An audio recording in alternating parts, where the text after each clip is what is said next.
name is Denise Lucy, and I'm the director of the Institute for Leadership Studies and a professor of business here at Dominican University.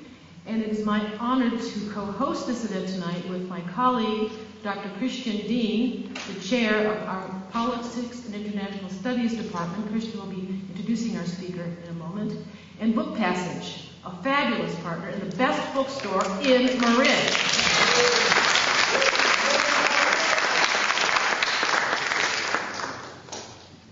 We expect to have a wonderful evening tonight with Mr. Davis's presentation, and then we'll have a question and answer period. For those of you who would like to ask a question, my student colleagues have handed to you some cards. So as you're thinking of a question, they'll come up and down the aisleways during the presentation, and you can wave them and they'll gather your card.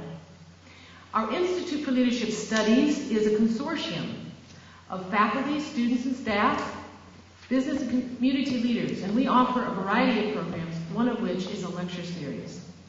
And on the back of your program, you will notice several of the events for this fall semester, so I hope you will consider coming again. I would like to introduce to you my colleague, Dr. Christian Dean. Well, thank you very much. It's good to see you here, and I want to offer you some words of introduction for Mr. Lanny Davis. He's had an extensive career, and I'd like to just point out some of the highlights of that career.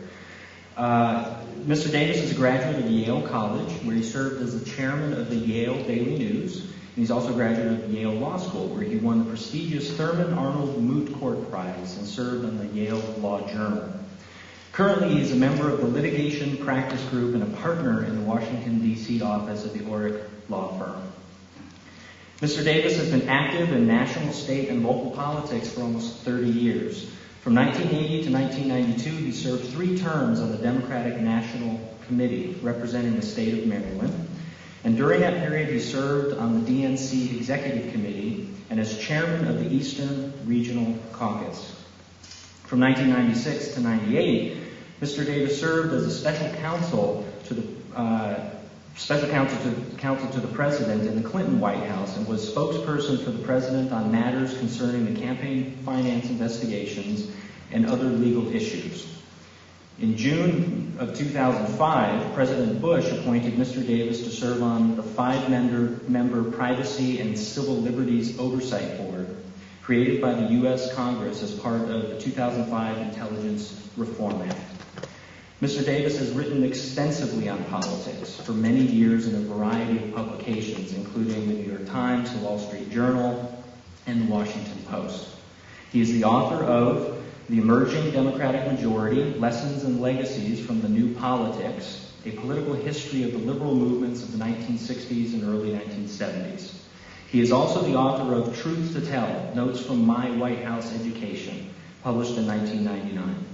His latest book, published this year and entitled Scandal, How Gotcha Politics is Destroying America. In that book, Mr. Davis engages a broad historical analysis of polarized politics in America and shows how, especially in the last 4 decades, politics has been driven by a vicious scandal machine comprised of partisan politicians, extremists on the right and left, and a sensationalist media energized by bringing public officials down. I'm sure that you are as eager as I am to hear what Mr. Davis has to say about the state of our political culture. So without further ado, on behalf of the Institute for Leadership Studies and the Department of Politics and International Studies, I ask that you please join me in welcoming Mr. Lanny Davis to Dominican University of California. Thank you, Christian.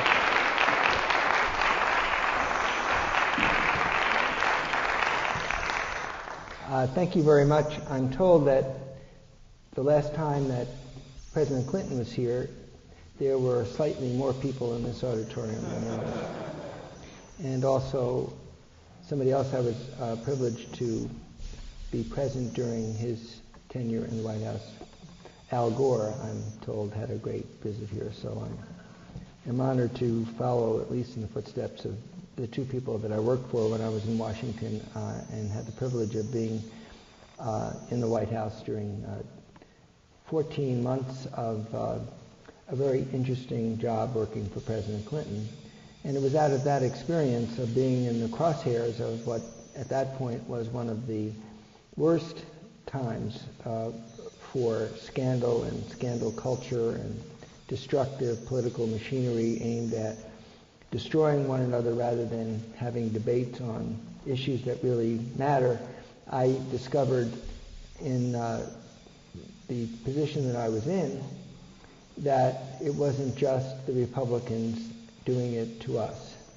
I discovered that actually we had done it to them, and that it was, I think the sound you're hearing is my BlackBerry, and I'm going to turn it off.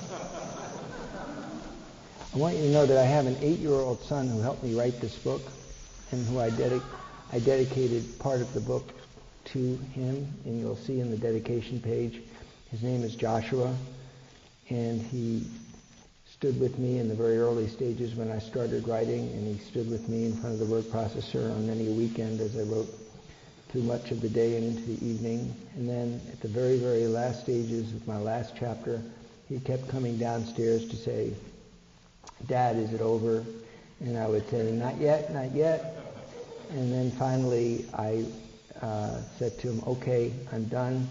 You can type the last word," which I had written out for him so he could type it. And then he sat at the word processor, and of course 8-year-olds know computers much more than we adults, so did a very quick type of the last word. And then he wrote, "The end." And I said, "Books don't have the end, movies have the end." But the reason I thought of Joshua, I said, "All right, what's your wish now that I'm done with the book? I want to buy you a present." And is there anybody here who's a BlackBerry addict? Raise your hand. Come on, honestly, there's got to be somebody here besides me. So I said, "Joshua, there's one." I said, "Joshua, what's your wish? I'm going to buy you a present for helping me write this book." And he says, "My wish, Dad, is no more BlackBerry." I went, ouch. So I discovered as I started researching this book that there really was not just a one-sided venom that was directed at what I thought was just us, but that in fact as I tried to track back when it all began, I started to see footprints that were my own and my fellow Democrats, and it became more and more discomforting as I researched the book to recognize that as I say on page 188 in my favorite page, in my favorite paragraph that's italicized, we all have dirty hands here. And the book began in my mind as being needed to be written in the spring of 2001, and you'll read this story in the prologue, the first 3 pages of the book, so I'll steal a little bit of thunder from myself in terms of your enjoyment by telling you about this prologue, because it's a real story as to how I decided to write the book. I was invited back to the White House along with about 500 fellow Clinton White House administration colleagues, all the members of the Clinton cabinet for the 8 years that he was president. Almost all the White House staff that had passed through and turned over a couple of times came back. And we all met almost like a reunion on a beautiful spring afternoon in May of 2001, when America and the world was still innocent before September 11th. But there wasn't such innocence in that room with the sun streaming in the East Room, and it was the occasion of the unveiling of the official presidential and First Lady portraits that were on a platform with a sheet over both of them, so there was going to be a formal ceremony with President and Mrs. Bush presiding. The room was filled with friends from the Clinton White House, but the word hate, despise, disgusting, repulsive, those were the words that were being used about George Bush, and the room was filled with hatred, almost as if the Bushes had invaded our house, and that there was a kind of an illegitimate alien presence. I felt extremely uncomfortable with the level of hatred that I was hearing in the room. First of all, full disclosure, I went to college with George W. Bush. We were in the same residential college at Yale, which is a small community called Davenport College. He was a year behind me, but in that small community, everybody were good friends. And we were in the same social fraternity, So we played pool together into the late wee hours of the morning, right next door to Davenport College, and then on Friday and Saturday nights, we had Vassar girls and Smith girls and all sorts of other females come into Yale to visit us at the fraternity for very sedate fraternity parties. Not so sedate. And so I got to know George Bush on a very personal level, and I liked him a lot as a friend. I disagreed with him 100% on virtually every issue, and I still do. But I did not hate him because I disagreed with him. Yet in the room that day, all I could hear, feel, was palpable hatred, words like evil and those sorts of words. So I feared that this would turn into a disaster, because it should have been an uplifting moment when the former president and the former first lady and the current president, that there would be at least some graciousness. So when the Bushes and the Clintons walked in the room, you could really cut the tension with a knife. It was that everybody kind of held their breath to see. There was no love lost between Bill Clinton and George Bush. Certainly Bush had condemned Bill Clinton during the Monica Lewinsky episode, and we weren't quite sure what was going to happen. So President Bush took the podium, and Mrs. Bush was next to him, and the veiled portraits were on stands right behind him. And he said, looking out at this crowd that he recognized as pretty unfriendly, he said, "First, I want to welcome all the Clinton alumni back to the White House, and especially I want to welcome President and Mrs. Clinton back home. This was your home. You gave light and energy to this house, and you gave great gifts to this country." And the place stood up and gave George Bush a standing ovation, which I found remarkable given what I had just been hearing, but I also was a little unsurprised because I knew that George Bush was going to rise to the occasion and be gracious, because I knew that's the kind of person he is. But I didn't expect the reaction from this crowd that had been so hateful just a few minutes before. But then the master of all, certainly the master politician in my lifetime that I've ever known, Bill Clinton, took the microphone. And he was genuinely touched by how Bush went on to talk for about 5 minutes about the Clinton presidency and all the good that he had done for the country. So Bill Clinton took the microphone, and I don't know, it was Martha Whetstone. Where is she? Oh, there she is. Martha Whetstone is my friend from the Clinton years, and she will know what I'm about to say. So he did one of his biting of the lips, and he gets tearful. No, he does like, and we all knew that bite. And he looks down at President Bush. And then he said something that I quote directly in the book. In fact, when I first wrote the prologue, when I started the book, I couldn't find the quote in any place on the internet until finally I discovered in the bowels of the White House database there was a tape recording of this moment, and I got the transcript. So what you read in the book is the actual words. But he looked down at President Bush and he said something like, "I want to thank President Bush for how gracious he has been towards Hillary and me, and I'm very moved by the way he has spoken about me and all of us in this room." And then he said the words that led me to write the book. "Wouldn't it be nice if we could have a country," and I'm paraphrasing here, "where we can say that people are right or wrong without saying they're good or evil?" And there was an electric shock sensation in the room when he said that, because it rang so true.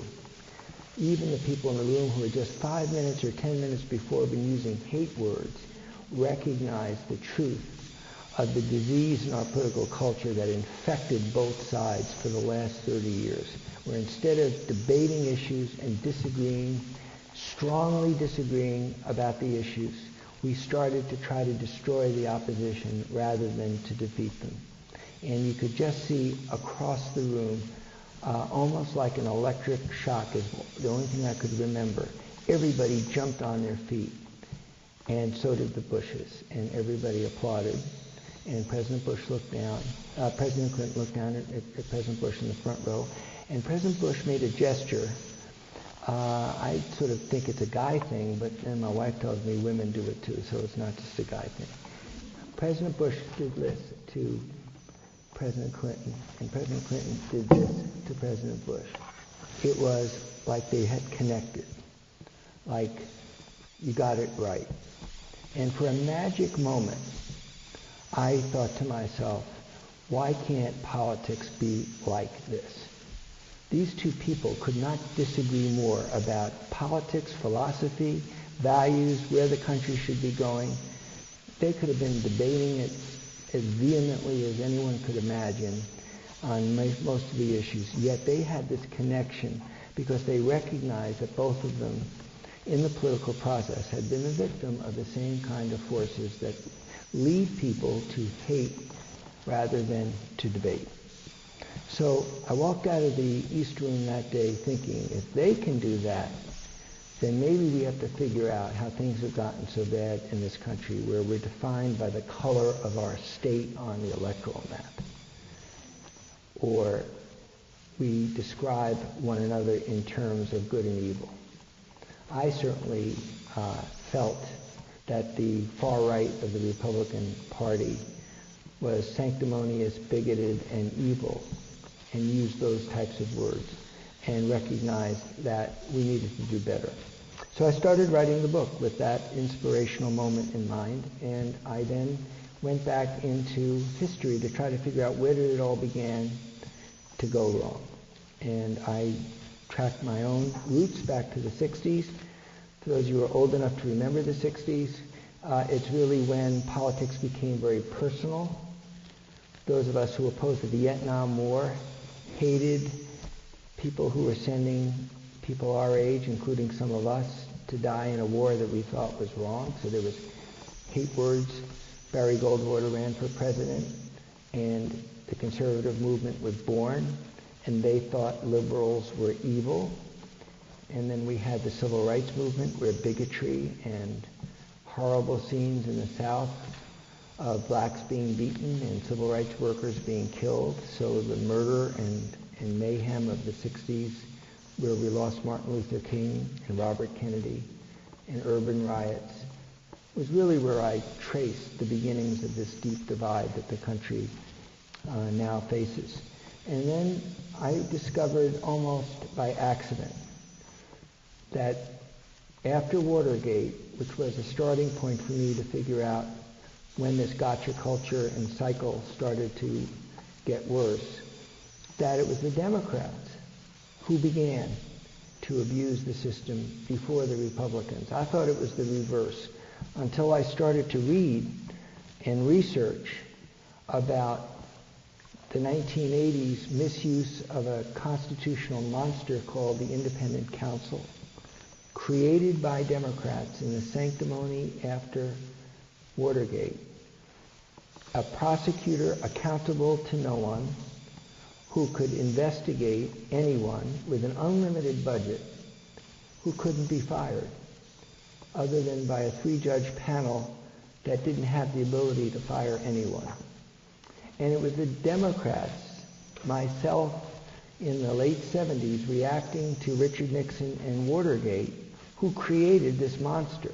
And the conservatives warned against doing so because it was a creation outside of the 3 branches of government. The executive branch couldn't fire an independent counsel. The Congress couldn't fire the independent counsel. And the 3-judge panel in the judiciary who appointed couldn't fire the independent counsel. And starting in the 1980s, I had forgotten, because I was on the sidelines cheering on these independent counsels, which is why I had obliterated the notion that we had been doing anything wrong. I started reading and researching the human, legal, and moral outrages committed by liberals like myself, who were Democrats, who believed in civil liberties and due process and thought that it was the Republicans who were terrible and not us.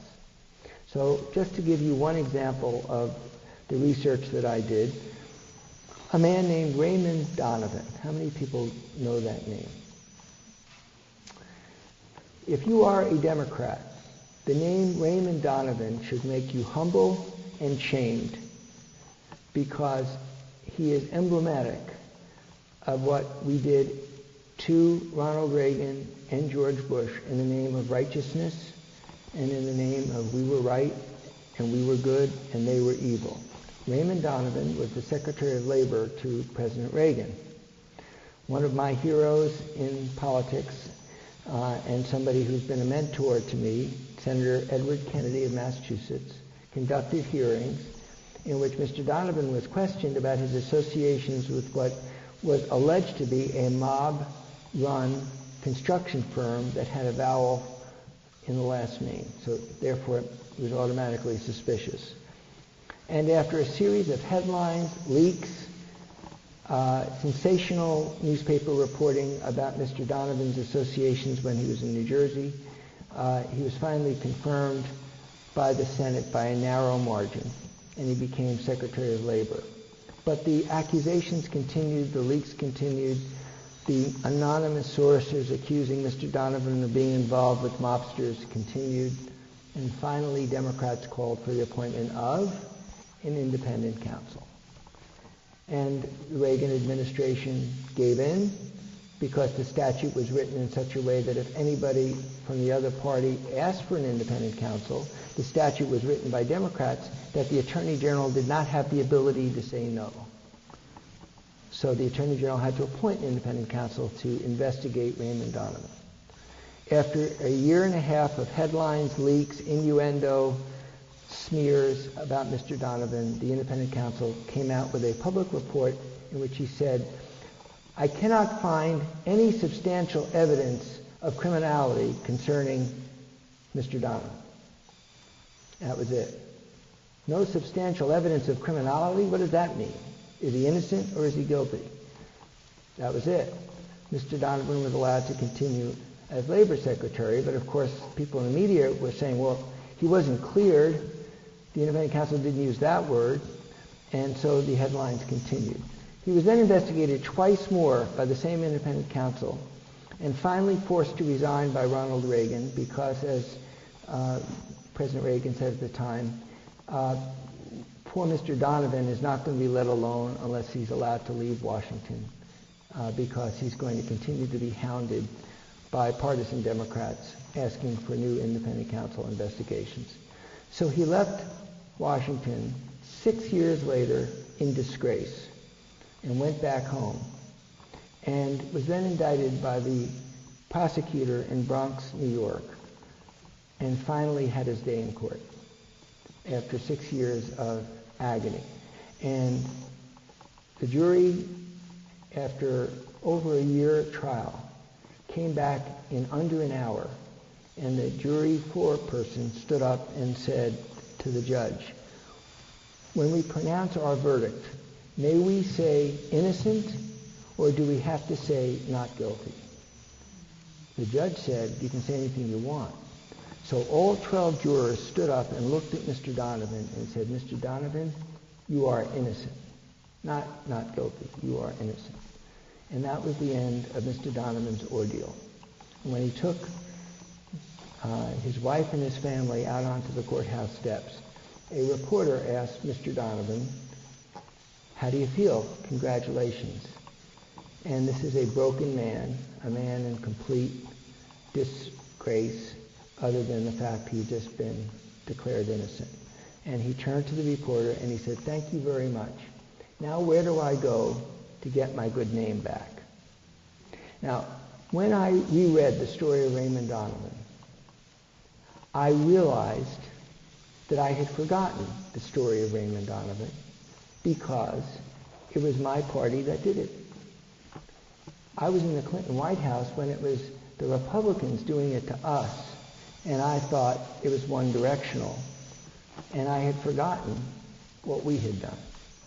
And that's really what my book is about, is that when we get into a cycle of sanctimony and self-righteousness about how bad the other side is, we lose something very valuable in this country. We lose the truth, and we lose the ability to debate issues, to find solutions, to have a government that really takes care of us rather than is focused on destroying the opposition in order to win the next election. And it gave me greater wisdom about what I experienced in the Clinton White House, because in 1994, when the Republicans took over, guess what they did to us? They got Ken Starr appointed independent counsel. And in my book, I write about all the Clinton scandals. And we've heard the expression, as the Republicans mentioned over and over again, there are more scandals in the Clinton White House than any other administration. Well, aside from Monica Lewinsky, which we all know about, actually happened and was a particular type of scandal that prior to Bill Clinton, there had been a basic understanding between the American people and its elected leadership that private life was one thing and public performance was another, and if private mistakes in relationships affect public performance, the American people wouldn't stand for it. But if it didn't affect public performance, it was a matter between the individual and his or her spouse. When Bill Clinton was president, those rules were changed. I write about the end of what I refer to in John Kennedy's days was described as the gentleman's agreement. What is fair game for the media to write about and what isn't? And certainly in the case of John Kennedy, it was widely understood and known. As far as I'm concerned, indefensibly, President Kennedy engaged in reckless conduct in his private life while he was president, but he wasn't subjected to the new rules that Bill Clinton was subjected to. And as I studied what happened in the Clinton White House, I recognized that the monster we had created in the 1980s, called the Independent Counsel, we Democrats, had come right back when the Republicans took over with Newt Gingrich in 1994 to do right back to us what we had done to them. And the ironies abound in this gotcha cycle. Remember Newt Gingrich, the backbencher who took down the then Speaker of the House of Representatives, Jim Wright, over what was really a minor matter involving sales of his book that he had published to lobbyists that looked like a form of gaining income by requiring lobbyists to buy bulk sales of his book. And Newt Gingrich took out and took down Speaker Wright over that issue, who was forced to resign. And then 10 years later, guess what? It's almost so deliciously ironic that you can't imagine that it isn't being made up. Newt Gingrich is forced to resign, and the first major scandal that he faced was a book that Rupert Murdoch had given him a $5 million advance or something on, because Rupert Murdoch of Fox and all the other associations needed some help in the Congress, and he just happened to sign up Newt Gingrich for a $5 million book, and that didn't look so good. And that led to a few other indiscretions by Mr. Gingrich, including asking for a divorce because he was having an affair while his wife was in the hospital. And, of course, that was the sanctimonious Newt Gingrich who was declaring Bill Clinton to be immoral. So the ironies of gotcha politics, it's almost as if there is a God in heaven that sooner or later the circle closes, that whoever is sanctimonious on one occasion is going to get it right back.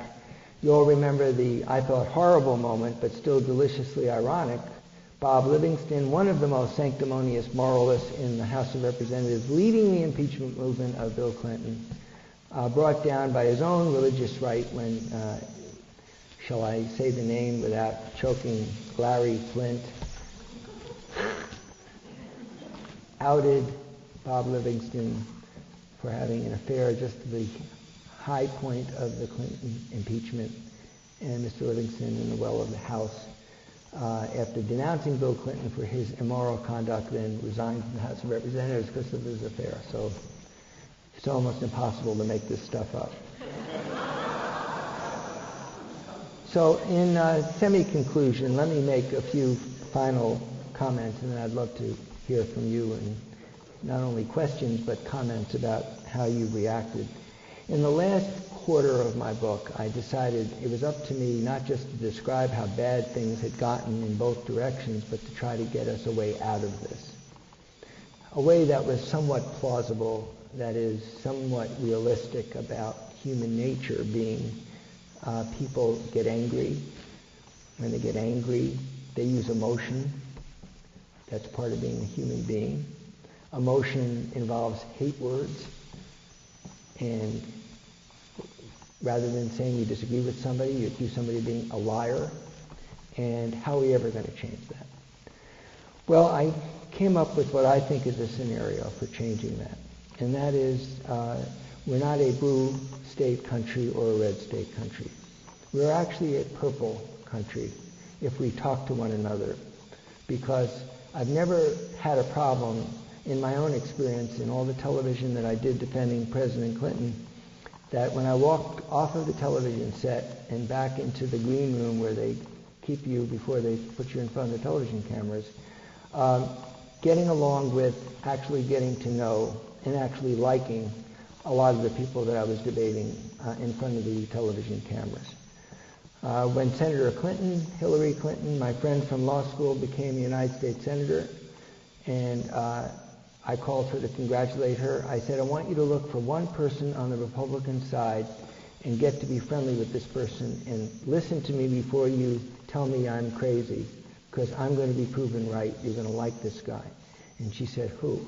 And I said, Lindsey Graham. Now, Lindsey Graham was one of the most effective, devastating House impeachment managers trying to impeach President Clinton. And he infuriated us when we were battling the impeachment because he was so good. But I got to know him in the green room before we would go on Larry King to debate. And after it was all over, we went out to dinner one night, and we kind of fessed up to what we both felt about what each of us had done. So I told Senator Clinton, you're going to like Lindsey Graham because he's for real, he was wrong on impeachment, but you can work with him. He's a genuine conservative, but he's a man you can work with.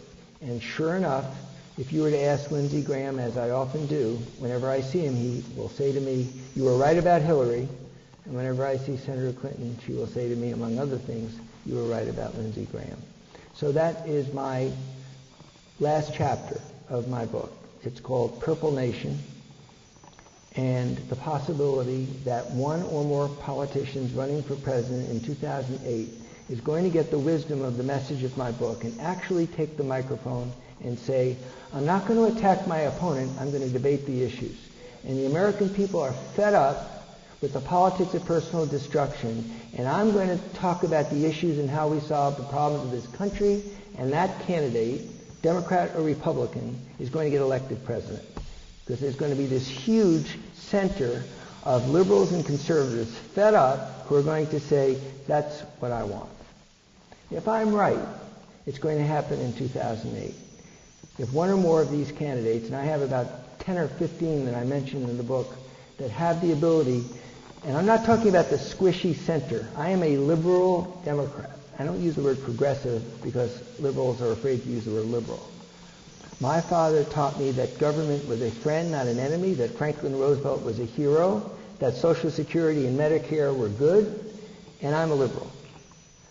But I want to debate with conservatives who think that the marketplace does a better job sometimes than government, and I want to have it out in debates, and that's what I want from my politicians. And I think that principled conservatives and principled liberals can have it out, and the American people will be the beneficiary, because we'll have government that works rather than government filled with politicians trying to destroy one another. So thank you for listening.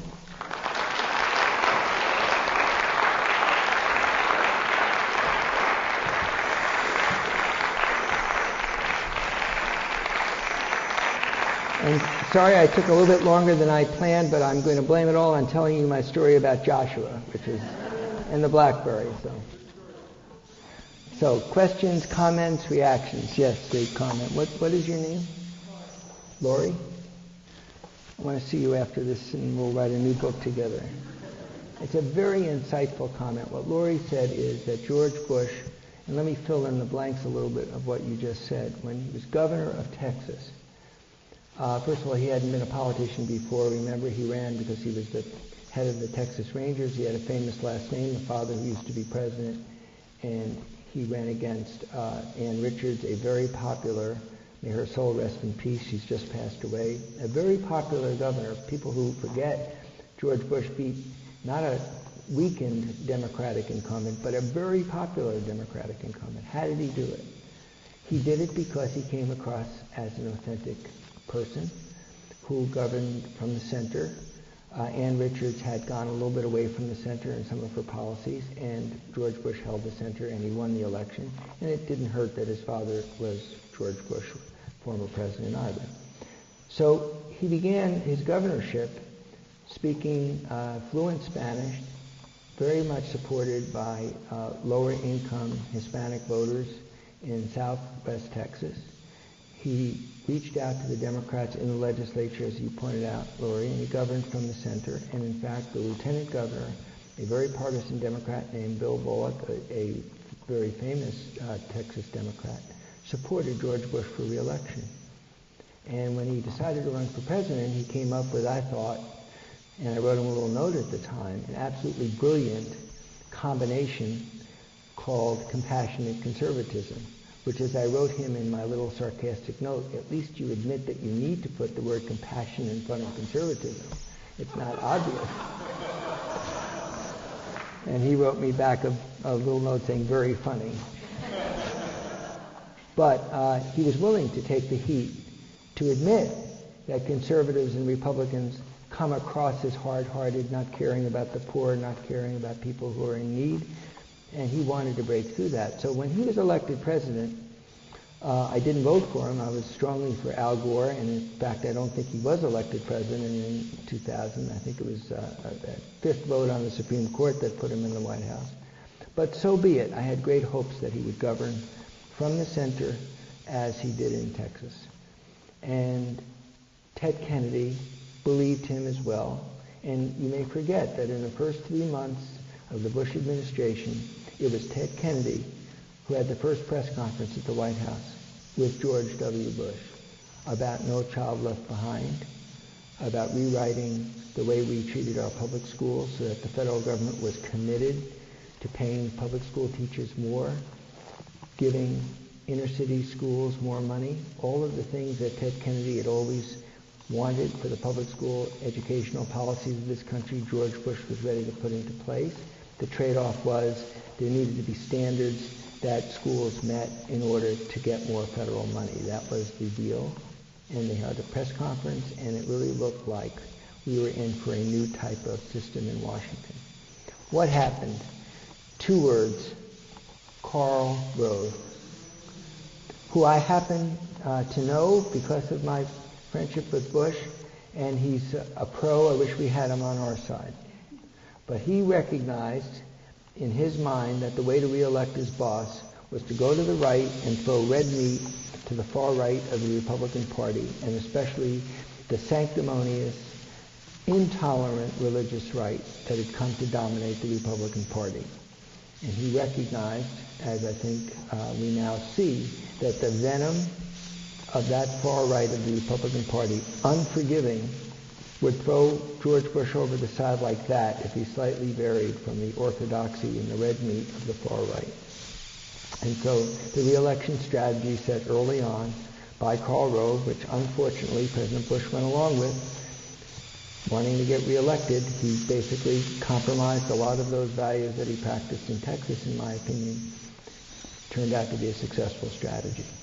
But he turned this country, he promised to bring us together. We were divided in 2000 into red states and blue states. We were even more divided by 2004. There was a magic moment after 9/11, I'm sure everybody in this room felt it, where we were more unified as a nation, where George Bush was never better when he gave that speech to the joint session of Congress. He had it in his hand to turn this country around and not govern again from the squishy center where nobody stood for anything, but to bring back the politics of civility and discourse. And he let it go because of the need to try to be reelected by appealing to the far right of his party. And I think it's a tragedy. And I have every so often communicated my views to President Bush in a private way, what I had thought about the opportunity that he had, which he didn't take advantage of. And I've gotten back very quickly his responses. I think he remembers the way Democrats treated his dad, And I think he remembers the way Democrats in the Congress speak of him. I think he hears the hate words used about himself and his administration, and I think he throws right back at me, before you preach to me, talk to your own side about divisiveness and hate, and it's sort of, we're not going to get anywhere if we say we're both wrong, let's try to fix it.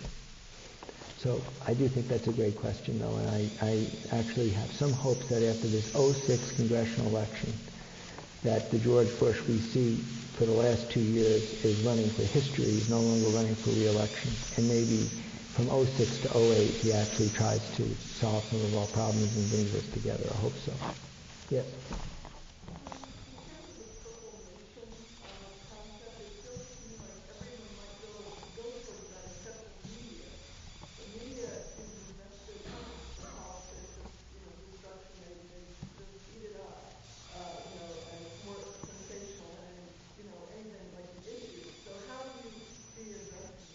The role of the media in exacerbating the divisions, the red versus blue, liberal versus conservative, right versus left.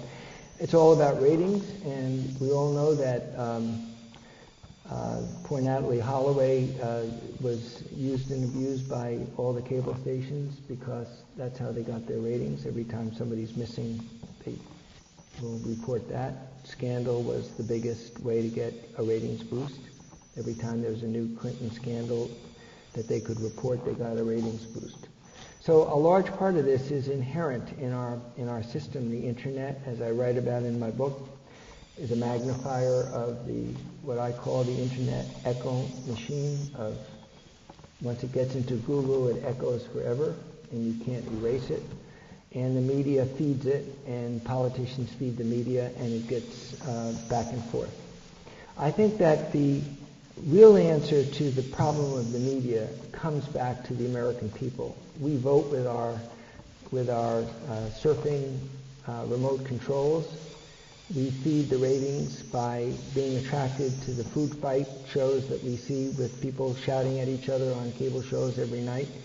I stopped doing those shows. A lot of people ask me, why do I go on O'Reilly Factor, which is the one show that I do? And the answer is because O'Reilly does not shout over me. He's wrong, but he's respectful.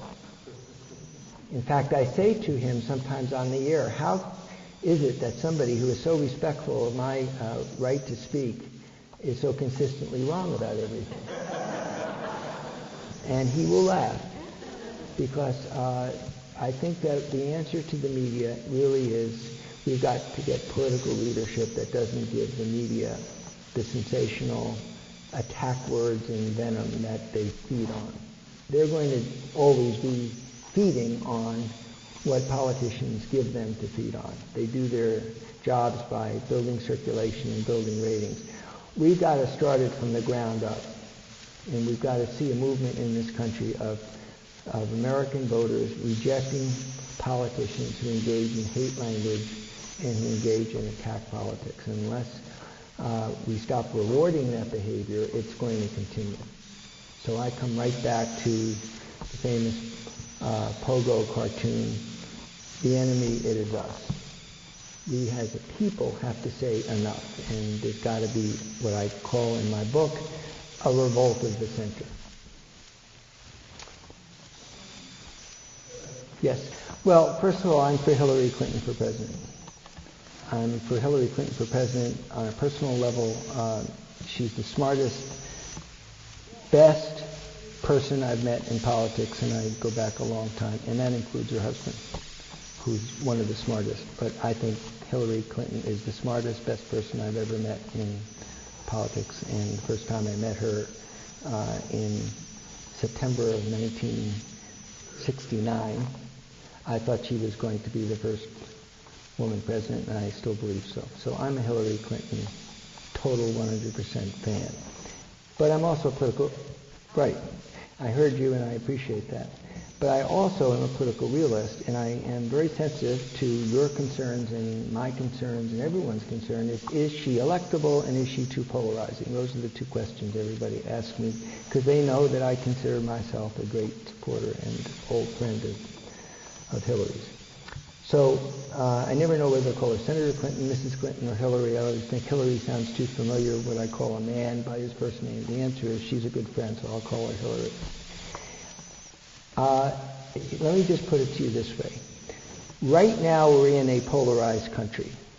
So why is it that Hillary Clinton takes all the heat for being polarizing? As far as I know, Al Gore was polarizing. It was a 50-50 split in the country. As far as I know, John Kerry was polarizing. It was a 50-50 split in the country. Why is it that just Hillary Clinton is accused of being polarizing? Is it maybe that she's a woman with ambition and aspiration and forcefulness and independence who may have had a bad break with a husband that always wasn't so great to her and actually stuck it out and fought her way through it, and now is a United States Senator and now is a leader, and yet she's polarizing? I don't get the word polarizing. I really don't. If you're going to call Hillary Clinton polarizing, I say to people who say that to me, then tell me Al Gore is polarizing, or any Democrat who's going to face the same red-blue split we face right now. In fact, try this out for size, and anyone who thinks Hillary can't win in 2008. You want a showstopper in a debate over a dinner table where you'll hear somebody say, I really like Hillary Clinton, but she can't win. I want a Southern moderate to run so we can win the presidency. Try this out. Okay, John Kerry, in my opinion, couldn't have been a worse candidate if we had invented him. He should have won in 2004, and a series of disconnections with the American people, both personality issues, the awful debate where he talked about Dick Cheney's lesbian daughter. I mean, how many things can you think of that John Kerry did wrong? He lost by an eyelash. How many things did Kerry do wrong? He lost by an eyelash. 75,000 votes in Ohio. Can anyone in this room name me one state, just one, that John Kerry won that Hillary Clinton won't win? Anybody? Try out a state. John Kerry won the state and Hillary Clinton won't rev up the Democratic base at least as well as John Kerry? Now, John Kerry was attacked by the right. Don't tell me that he had more appeal to the center. He didn't. So let's start with the fact that we have a narrow 50-50 divided country, and let's say Hillary Clinton runs for president. It's a 50-50 divided country, except for one thing. When she ran for the Senate in New York, everybody said she couldn't win because she was a carpetbagger. She was a woman. She'd put up with Bill Clinton. Why didn't she throw him out? And all of the baggage that she had when she parachuted into New York, no one thought she could win. Guess what? She not only won, she won upstate New York, which were all red counties, or at least came closer to winning upstate New York than any Democrat in the history of New York. So now tell me why she can't do that when she runs for president. And then I go back to my example of Lindsey Graham. I worked for politicians all my life, and I have to say that there are two kinds. The kind that the closer you get, meaning the better you get to know them, the worse it gets. And I'm sorry to say that the majority of the people that I've worked for, I won't name names, but the better I got to know them, the worse it got. I'm telling you with a 100% certainty, you have to trust my word for this. The closer people get to Hillary Clinton, the better it gets. 100% certain. I told people in New York that. I tell people in Kansas that. I tell people wherever I go. When she finally lets people know her, and they will get to know her when you run for president, sooner or later the veneer comes down and you start to really get to know the person, she gets better. So I think she will be our next president. Now, having said that, I hope she, thank you. I hope that if John McCain is the nominee of the Republican Party, which I dearly hope he will be, because I disagree with him on 90% of his positions, including support for this awful war in Iraq, but I think he'd make a great president. And I hope that when Hillary Rodham Clinton defeats John McCain for president, that she will ask her vice president, probably Barack Obama, to step down and become Secretary of State and reach across and say to John McCain, come be my vice president and let's take 4 years and solve the problems of this country. Let's take a time out, as I say to my 8-year-old, on hyper-partisanship, and let's have a bipartisan presidency. That's what I hope. And I do say that in my book in the last chapter. So. Thank you.